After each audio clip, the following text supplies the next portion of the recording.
मैं Umesh Suman block Congress committee Jubbal Kot खाइनावर का कार्यकर्ता होने के नाते आपके समक्ष अपने विचार रखूंगा और ये विचार होंगे डीजल और पेट्रोल में बढ़ती महंगाई और डीजल और पेट्रोल के जो पिछले 18-20 दिनों से लगभग हर रोज तेल की दरों में कीमतें बढ़ती जा रही है और इससे आम जनता को भी बहुत सी दिक्कतें सहनी पड़ रही है और इसकी वजह से किराए, माल ढुलाई हर जगह एक किराया बढ़ता जा रहा है और इसके उपरांत लोगों को भी परेशानियां झेलनी पड़ रही है। मैं जैसे कि आप जानते हैं कि जब 2014 में मोदी की सरकार बनी थी तब उस टाइम एक नारा लगा था कि बहुत हुई महंगाई की मार, अब की बार मोदी सरकार। पर ये जब से मोदी सरकार आई है तब से तो डीजलों पेट्रोल की कीमतें बढ़ती ही जा रही है। जैसा कि आप जानते हैं जब 2014 में मोदी जब 2014 में मनमोहन सरकार थी उस टाइम अंतर्राष्ट्रीय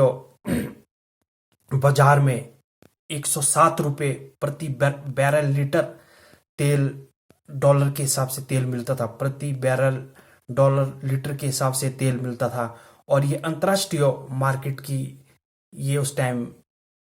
तेल की कीमतें थी। और उस समय मनमोहन सरकार जब 2014 से पहले थी तो उस टाइम 70 रुपये लीटर तेल लोगों को मिलता था और ये पेट्रोल पंपों पे मिलता था। पर लेकिन आज 2020 हो चुका है और इस समय तेल पिछले 18-19 दिनों में लगभग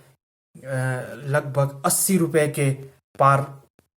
पहुंच चुका है। जैसा है कि अक्कड़ बक्कड़ बम्बे बोल 80-90 पूरे 100, ये मोदी सरकार इस बार तेल को 100 के आर पार तो ले जाने के कदमों पर चल रही है। और जैसा मैं आपके समक्ष एक अपने विचार ये रखना चाहूँगा कि भी आज के समय जो अंतर्राष्ट्रीय मार्केट में जो तेल मिल रहा है वो तेल मिल रहा है 42 रुपये प्रति बैरल लीटर और जो आम जनता को ये तेल मिल रहा है ये आम जनता को ये तेल मिल रहा है 80 रुपये के लगभग पेट्रोल और डीजल। और मैं आपके समक्ष जो बातें रखना चाहूंगा वो सबसे एक आम व्यक्ति को उस बात का पता लगना चाहिए। जैसा कि आप लोग जानते हैं कि केंद्र सरकार ने लगभग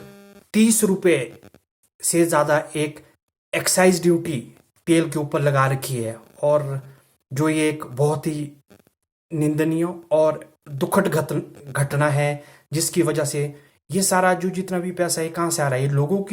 की जेबों से ये पैसा निकाला जा रहा है और इस पैसे को निकाल के लगभग 18 लाख करोड़ रुपए मोदी गवर्नमेंट ने पिछले 6 सालों में इकट्ठा किया है। और आप ये इसके बारे में ये नहीं बता सकते कि इतना पैसा लोगों की जेब से आया और इस पैसे का उन लोगों ने क्या क्या किया है। और क्योंकि मैं आपको एक आंकड़ा आपके सामने देना चाहता हूं कि 2014 में जब मनमोहन सिंह सरकार थी तो उस टाइम 9 रुपए के लगभग एक्साइज ड्यूटी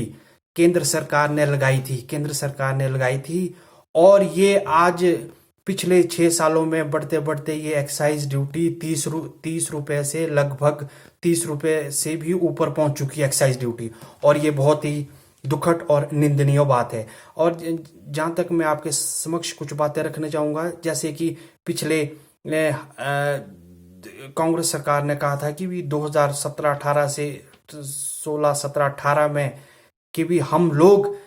तेल को जीएसटी के अंदर लाना चाहते हैं। अगर तेल जीएसटी के अंदर आएगा तो जम्मू कश्मीर, हिमाचल प्रदेश, मुंबई, तमिलनाडु और दिल्ली में हर जगह ही तेलों की कीमतें एक बराबर रहेगी और उससे आपको ये पता और उससे जब जीएसटी के अंदर तेल आएगा तो स्टेट सरकार भी मनमाने रेट फिर तेल के ऊपर नहीं लगा पाएगी डीजल और उसमें। तो मैं आपके समक्ष अपने विचार रखना चाहूंगा, और ये विचार एक देश के प्रति जागरूकता और देश के प्रति अपनी निष्ठा और देश के प्रति एक अपने विचार रखना चाहूंगा, क्योंकि हर व्यक्ति को अपने विचार रखने का भारतीय संविधान में राइट दिया गया है। इस संविधान के तहत मैं अपने विचार रखे हैं। और साथ में 20 सैनिक मारे गए और हमारे प्रधानमंत्री जी अभी तक चुप बैठे हैं कि उनको लगता है कि हमें कुछ बोलना कुछ उनके बारे में बोलना चाहिए। जब मनमोहन जी की सरकार थी या केंद्र में कांग्रेस की सरकार थी, तो उस टाइम मोदी जी बड़े बड़े भाषण दिया करते थे,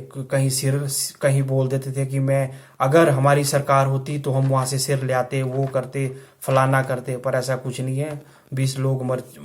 जवान मर चुके हैं, कोई भी प्रतिक्रिया सामने नहीं आ रही है। तेल की कीमतें उन्होंने आसमान के ऊपर पहुंचा दी है, फिर भी कोई प्रतिक्रिया नहीं आ रही है। और आप अगर अंतर्राष्ट्रीय बाजार में आज तेल की कीमतें देखेंगे तो ये लगभग 42 रुपए प्रति डॉलर बैरल लीटर है। और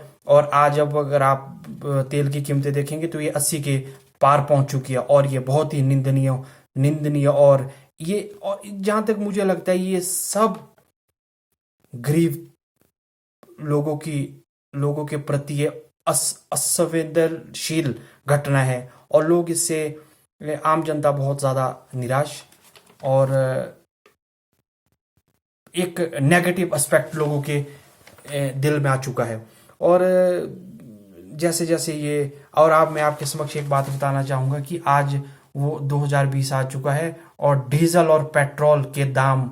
सिमिलर जैसे आ चुके हैं, और ये भी एक बहुत ही एक नेगेटिव एस्पेक्ट इस गवर्नमेंट का रहा है। जय हिंद, जय भारत।